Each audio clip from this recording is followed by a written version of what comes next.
और बालासोर हादसे से ठीक 3 मिनट पहले क्या हुआ था, जब ट्रेन से लेकर ट्रैक तक सब कुछ ठीक था, जब ड्राइवर कमांड में था, जब स्पीड कंट्रोल में थी, फिर 3 मिनट ने कैसे 275 जिंदगियां खत्म कर दी। सबसे बड़े हादसे की सबसे बड़ी इन्वेस्टिगेशन में एक एक सच सामने आ गया है। साजिश बेनकाब हो चुकी है, गुनहगार का पता चल गया है। कौन है वो गुनहगार? कैसे 3 मिनट में रच दी गई पूरी साजिश? क्या साजिश को टेक्निकल फेलियर का रूप देने की तैयारी थी? ये टेक्निकल फॉल्ट है, डिजिटल फॉल्ट है या मैनुअल फॉल्ट है? हर सवाल का जवाब अब सीबीआई तलाशेगी। रेल मंत्री अश्विनी वैष्णव ने अब से चंद मिनट पहले सीबीआई जांच की सिफारिश कर दी है।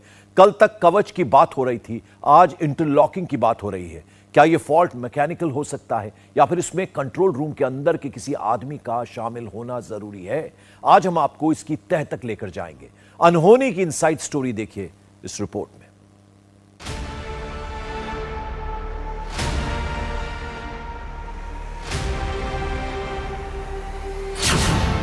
बालासोर ट्रेन हादसा कैसे हुआ, पता चल गया।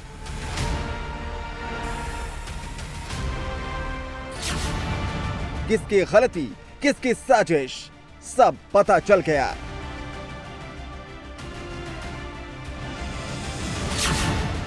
सबसे बड़ा हादसा, सबसे बड़ी इन्वेस्टिगेशन।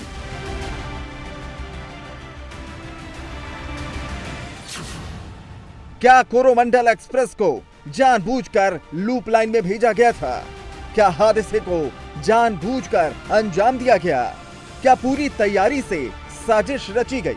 आज इन सवालों का जवाब सामने आ चुका है। नेताजी आई थी यहाँ पर, उनका स्टेटमेंट मैं स्पष्ट करना चाहता हूँ कि ये जो दुर्घटना हुई है उस दुर्घटना का कोलिजन अवॉइडेंस सिस्टम की बात नहीं है। ये जिसने भी किया है उसने एक ऐसा परिवर्तन किया है पॉइंट मशीन में, ट्रैक की जो कॉन्फ़िगरेशन होती है, जिस कॉन्फ़िगरेशन से बाकी सारी की सारी चीज़ें चलती है, उस कॉन्फ़िगरेशन में चेंज हुआ है जिसके कारण ये हादसा हुआ है। इतना दर्दनाक हादसा, लेकिन सब चीज़ें मैं तभी बोलूँगा जब इंडिपेंडेंट एजेंसी की रिपोर्ट आ जाए। सिचुएशन में ये दुर्घटना हुई है, जिस सिचुएशन में ये दुर्घटना हुई है और जो परिस्थितियाँ हैं उन सबको ध्यान में रखते हुए जो कुछ अब तक का एडमिनिस्ट्रेटिव इंफॉर्मेशन मिली है उस सबको ध्यान में रखते हुए आगे की इंक्वायरी के लिए, आगे के इन्वेस्टिगेशन के लिए इस केस को, इस पूरे मामले को सीबीआई के पास देने का रेलवे बोर्ड की तरफ से रिकमेंडेशन किया जा रहा है। बालासोर ट्रेन हादसे के पीछे बड़ी साजिश की आशंकाओं पर अब मुहर लग गई है। साजिश इसलिए क्योंकि जो हुआ वो ना ह्यूमन मिस्टेक है, ना टेक्निकल फेल्योर है। ना ड्राइवर ने कोई गलती की, ना ट्रेन ओवर स्पीड में थी, ना ट्रैक में कोई दिक्कत थी, ना ट्रेन में कोई प्रॉब्लम थी। तो फिर कोरोमंडल को लूप लाइन में किसने भेज दिया? जानबूझकर किसने गलत सिग्नल दिया? ये जानते हुए कि आयरन रॉड से भरी मालगाड़ी अपलिंक के लूप लाइन पर खड़ी है, किसने सिग्नल चेंज कर दिया? सवाल क्या है? सवाल यह है कि जब डाउन लिंक वाले ट्रैक का सिग्नल ठीक था तो अपलिंक में धोखा कैसे हो सकता है? 6:55 पर हादसा हुआ। 6:52 तक सब कुछ परफेक्ट था, लाइन से लेकर सिग्नल तक, ट्रैक से लेकर ट्रेन तक। फिर बीच के 3 मिनट में ऐसा क्या हुआ जिसकी वजह से जिंदगियां काल के गाल में समा गई? तो क्या उन 3 मिनट में ही पूरा खेल हो गया? क्या वो 3 मिनट का हिसाब ही हादसे के बाद खड़े हो रहे तमाम सवालों का जवाब है? ऐसा क्यों कहा जा रहा है? दरअसल ऐसा इसलिए कहा जा रहा है क्योंकि सवाल है कि क्या ड्राइवर की गलती थी? जवाब है बिल्कुल नहीं। ड्राइवर ने सिग्नल को फॉलो किया था। ड्राइवर इंटरलॉकिंग को चेंज नहीं कर सकता।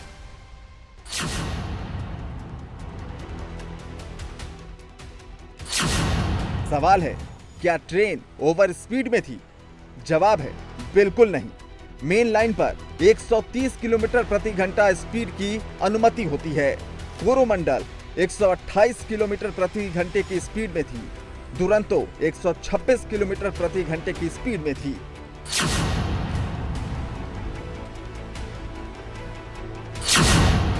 सवाल ये कि क्या ट्रेन और ट्रैक की कंडीशन की वजह से हादसा हुआ? जवाब है बिल्कुल नहीं। ट्रेन के कोच अत्याधुनिक और बेहद मजबूत थे। ट्रैक में कहीं कोई प्रॉब्लम नहीं था।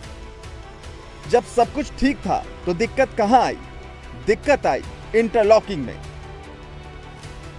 तो क्या इलेक्ट्रॉनिक इंटरलॉकिंग में छेड़छाड़ की गई? सिस्टम में छेड़छाड़ की वजह से हादसा हो गया। सिस्टम में छेड़छाड़ कर कोरोमंडल को लूप लाइन में भेजा गया। यह सब समझने के लिए पहले आपको यह समझना पड़ेगा कि इलेक्ट्रॉनिक इंटरलॉकिंग क्या चीज है। इंटरलॉकिंग रेलवे में सिग्नल देने वाला एक सिस्टम है। इससे यार्ड में फंक्शंस कंट्रोल होते हैं, जिससे ट्रेन एक कंट्रोल्ड एरिया से सुरक्षित गुजर सके। मैकेनिकल और इलेक्ट्रोमैकेनिकल इंटरलॉकिंग मॉडर्न सिग्नलिंग है। इलेक्ट्रॉनिक इंटरलॉकिंग में सब कुछ सॉफ्टवेयर बेस्ड होता है। इसमें कोई भी मॉडिफिकेशन आसान होता है। EI सिस्टम एक प्रोसेसर बेस्ड सिस्टम होता है। फेल होने के मामले में न्यूनतम सिस्टम डाउन टाइम होता है। तो सवाल यह है कि यह सिग्नल सिस्टम इतना आधुनिक और भरोसेमंद है, तो क्या इससे जानबूझकर छेड़छाड़ किया गया? अगर ऐसा है तो फिर इस साजिश के पीछे कौन है? जिस इलेक्ट्रॉनिक इंटरलॉकिंग सिस्टम का राइट बेहद गिने चुने लोगों के पास होता है, इस सिस्टम में आखिर छेड़छाड़ कैसे हो गई? क्या किसी ने जानबूझकर कोरोमंडल एक्सप्रेस को उस लूप लाइन पर भेज दिया जहां पहले से मालगाड़ी खड़ी थी? मतलब उसे जबरदस्ती लूप लाइन पर भेजा गया। इसके लिए यह समझिए कि इंटरलॉकिंग काम कैसे करता है। रेलवे स्टेशन के पास यार्डों में कई लाइनें होती हैं। इन लाइनों को आपस में जोड़ने के लिए पॉइंट्स होते हैं। इन पॉइंट्स को चलाने के लिए हर पॉइंट पर एक मोटर लगी होती है। सिग्नल से लोको पायलट को ट्रैक लाइन की अनुमति दी जाती है, जिससे लोको पायलट रेलवे स्टेशन के यार्ड में प्रवेश करता है। पॉइंट्स और सिग्नल्स के बीच एक लॉकिंग होती है। लॉकिंग इस तरह की होती है कि पॉइंट सेट होने के बाद जिस लाइन का रूट सेट हुआ हो उसी लाइन के लिए सिग्नल आए। इंटरलॉकिंग का मतलब है कि अगर लूप लाइन सेट है तो लोको पायलट को मेन लाइन का सिग्नल नहीं जाएगा। वहीं अगर मेन लाइन को सेट किया गया है तो लूप लाइन का सिग्नल जा ही नहीं सकता। तो सवाल यह है कि जब लूप लाइन पर मालगाड़ी खड़ी थी पहले से, तो फिर कोरोमंडल लूप लाइन में गई कैसे?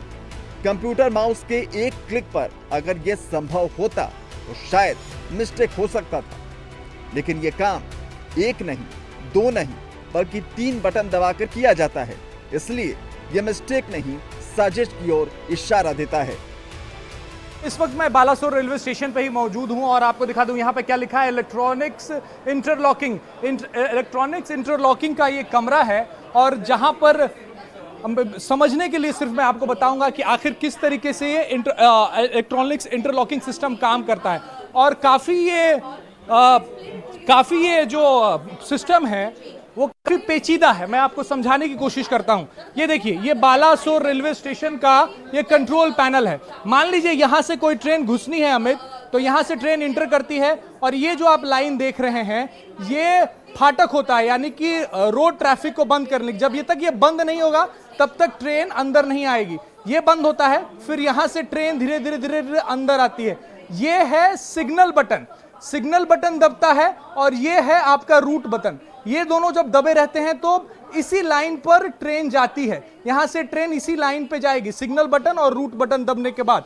अगर चेंज होना है, मान लीजिए ये देखिए, ये इंटरलॉकिंग है, ये है इलेक्ट्रॉनिक इंटरलॉकिंग। अगर यहां से चेंज होना है तो रिवर्स, ये आप देख रहे हैं पॉइंट, ये रिवर्स यहां पे दबना चाहिए, एक ये, फिर दूसरा रूट बटन दबना चाहिए, एक ये दोनों बटन दबेंगे और उसके पहले सिग्नल बटन दबेगा, तभी यहां से ये ट्रेन जाती हुई यहां से चेंज करके यहां पर आएगी।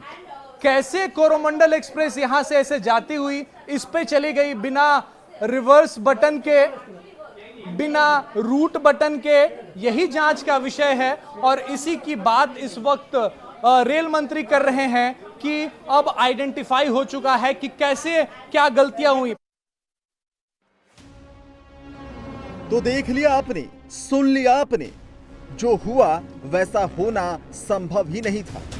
यह तभी पॉसिबल है जब कोई जानबूझकर, सोच समझकर, पूरी प्लानिंग से ऐसा करे। इलेक्ट्रॉनिक इंटरलॉकिंग को बदलना एक बेहद कॉम्प्लिकेटेड प्रोसेस है। इंटरलॉकिंग के लिए एक नहीं 4 सिग्नल चेक करने होते हैं। किसी ने बटन दबाया होगा तभी कोरोमंडल लूप लाइन में आ गई। तो सवाल एक ही है, सवाल ये कि आखिर रिवर्स बटन किसने दबाया? तो क्या कोरोमंडल एक्सप्रेस को लूप लाइन में भेजकर मालगाड़ी से टक्कर कराने की ही प्लानिंग थी? ऐसा इसलिए क्योंकि इलेक्ट्रॉनिक इंटरलॉकिंग सिस्टम में ट्रेन का ट्रैक अपने आप चेंज नहीं हो सकता है। सिग्नल के हिसाब से ट्रैक ऑटोमेटिक चेंज होता है। ट्रेन को निकालने के लिए लूप लाइन का इंतजाम किया जाता है। ट्रेन को लूप लाइन में भेजने के लिए इंटरलॉकिंग ऑटोमेटिकली चेंज होती है। लेकिन 2 जून की रात ऐसा नहीं हुआ। इलेक्ट्रॉनिक इंटरलॉकिंग सिस्टम में किसी ने छेड़छाड़ कर दी, जिसकी वजह से इतना बड़ा हादसा हो गया। जब Coromandel express Bahanaga station cross करने ही वाली थी, तब ड्राइवर को मेन लाइन का सिग्नल मिला हुआ था, लेकिन गाड़ी अचानक लूप लाइन में चली गई। अगर ट्रेन को लूप लाइन में जाना होता है तो येलो सिग्नल के साथ व्हाइट सिग्नल मिलता है, लेकिन सिग्नल ग्रीन था। लूप लाइन में जाने की स्पीड 30 किलोमीटर प्रति घंटे की होती है, इसलिए सिग्नल मिलते ही ड्राइवर स्पीड को घटा लेता है। हालांकि शुक्रवार को ऐसा नहीं हुआ। लेकिन सवाल यह है कि आखिर इलेक्ट्रॉनिक इंटरलॉकिंग सिस्टम में बदलाव कैसे आया? किसने इसके साथ छेड़छाड़ की? ग्राउंड जीरो पर मौजूद इंडिया टीवी संवाददाता राजेश कुमार ने साउथ ईस्टर्न रेलवे के चीफ PRO आदित्य कुमार चौधरी से बात की। सुनिए उन्होंने क्या समझाया। क्या वजह रही होगी सर, क्या वजह रहती है कि कोई भी ट्रेन अप लाइन में जा रही है और वो लूप लाइन में चल? इस तरह से कभी होता नहीं है। ये काफ़ी सारे क्वेश्चन मार्क हैं, तो इसी को इंक्वायरी करें। जो CRS इंक्वायरी होती है सबसे हाईएस्ट लेवल ऑफ इंक्वायरी होती है, इसलिए highest level of inquiry conduct कराया जा रहा है ताकि सारे से सारे डिटेल्स, माइन्यूटेस्ट ऑफ डिटेल्स को क्लियरली सामने आ सके। इसलिए CRS रिपोर्ट का हम लोग वेट कर रहे हैं। अमूमन मान लीजिए इस एक्सीडेंट को छोड़ दिया जाए तो अमूमन लाइन से, मेन लाइन से लूप लाइन पर क्यों जाती है ट्रेन, कब जाती है ट्रेन? देखिए, जो इंटरलॉकिंग होती है, जो सिग्नलिंग एस्पेक्ट्स होते हैं, उसमें सिस्टम होती है कि जो सिग्नल होता है वो पहले पॉइंट्स होते हैं, पॉइंट्स शिफ्ट होती है मेन लाइन से लूप लाइन के बीच में। इंडिया टीवी हर वक्त हर जगह डाउनलोड करने के लिए सर्च करें India TV news Google play store या ऐप स्टोर पर।